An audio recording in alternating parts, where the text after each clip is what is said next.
Simple introduction. ERM equals Enterprise Risk Management. इसका मतलब है पूरी कंपनी enterprise के सब तरह के risks को systematically identify, assess, manage और monitor करना। सिर्फ एक डिपार्टमेंट का नहीं, पूरा organization level का सिस्टम होता है। पहले मॉड्यूल्स में अलग अलग risk, pension risk, financial risk, investment risk etc. पढ़ थे। अब इस चैप्टर में बात है कि कंपनी ओवरऑल रिस्क को कैसे मैनेज करती है, प्रोसेसेस और स्ट्रक्चर्स के थ्रू। चैप्टर के मेन ऑब्जेक्टिव्स, ऑर्गेनाइजेशन के एक्सटर्नल एनवायरनमेंट, बाहर की दुनिया को समझना, कंपनी अपने अनफोर्सीन चेंजेस जैसे sudden market crash, climate change, cyber attack, regulatory change के साथ कैसे अडेप्ट करती है, रिस्क मैनेजमेंट कंट्रोल साइकिल कैसे काम करता है, फाइनेंशियल और दूसरे रिस्क का स्ट्रेटेजिक प्लानिंग और डिसीजन मेकिंग पर क्या असर पड़ता है।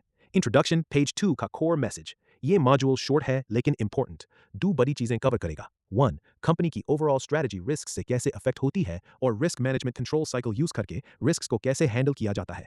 2. बिजनेस अनफोर्सीन चेंजेस आने वाले अनएक्सपेक्टेड इवेंट्स के साथ कैसे अडेप्ट एडजस्ट करता है।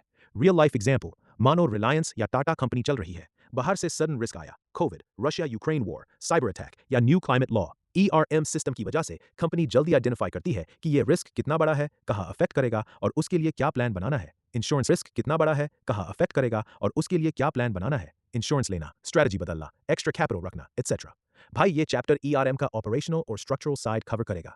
मतलब कंपनी में रिस्क मैनेजमेंट कैसे ऑर्गेनाइज होता है, कौन रिस्पॉन्सिबल है, कैसे प्रोसेसेस चलते हैं और अनएक्सपेक्टेड चेंजेस के साथ कैसे डील करते हैं। अब बात हो रही है कॉर्पोरेट स्ट्रैटेजी और रिस्क मैनेजमेंट के कनेक्शन की। Simple explanation, corporate strategy equals company का ओवरऑल प्लान, क्या बिजनेस करें, कहां ग्रो करें, कैसे compete करें, कितना रिस्क लें एटसेट्रा। रिस्क मैनेजमेंट इस स्ट्रैटेजी का इंपॉर्टेंट हिस्सा है। कंपनी को डिसाइड करना पड़ता है कि वो कितना रिस्क एम्ब्रेस ले करेगी और कितना मिटिगेट कम करेगी। की पॉइंट्स पेज 5। रिस्क लेने और मैनेज करने का लेवल कंपनी की ओवरऑल स्ट्रैटेजी को शेप करता है। एग्जांपल्स, कितने रिस्की प्रोडक्ट्स लॉन्च करें, कितना बोरोइंग डेट लें, gearing ratio, risk transfer, insurance, hedging कितना करना है, वैल्यू चेन में कहाँ स्ट्रांग होना है। कंपनीज जो ज्यादा रिस्क लेती हैं उनको हायर रिटर्न्स मिल सकते हैं, लेकिन फाइनेंशियल डिस्ट्रेस, पैसे खत्म होने का डेंजर भी ज्यादा होता है। कंपनीज जो कम रिस्क लेती हैं स्टेबल रहती है, लेकिन ग्रोथ स्लो हो सकती है। अच्छी कंपनीज वो होती है जो हाई वैल्यू एडेड प्रोडक्ट्स बनाएं, स्ट्रॉन्ग ब्रांड और क्वालिटी पर फोकस करें, कॉम्प्लीमेंट्री सर्विसेज दें, हाई ग्रोथ अपॉर्चुनिटीज पकड़ें। पेज 6 कॉर्पोरेट अनसर्टेनिटी और एडेप्टेशन। आजकल दुनिया बहुत अनप्रेडिक्टेबल हो गई है। Climate change, cyber attacks, new technology, geopolitical tensions.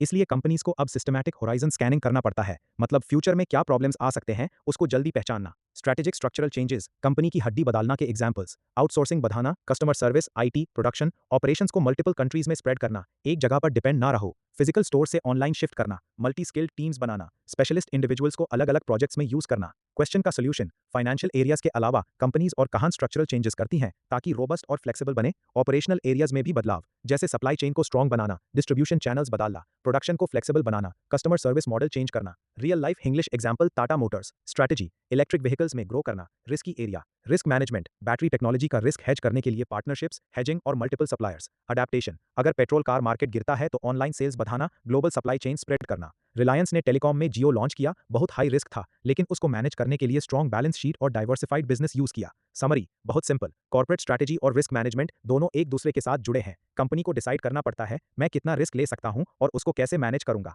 आजकल सक्सेसफुल कंपनीज वो हैं जो रिस्क को सिर्फ मैनेज नहीं करती बल्कि उसके हिसाब से अपनी पूरी स्ट्रक्चर, बिजनेस मॉडल को फ्लेक्सिबल और रोबस्ट बनाती है। समझ आ गया भाई? अगला पेज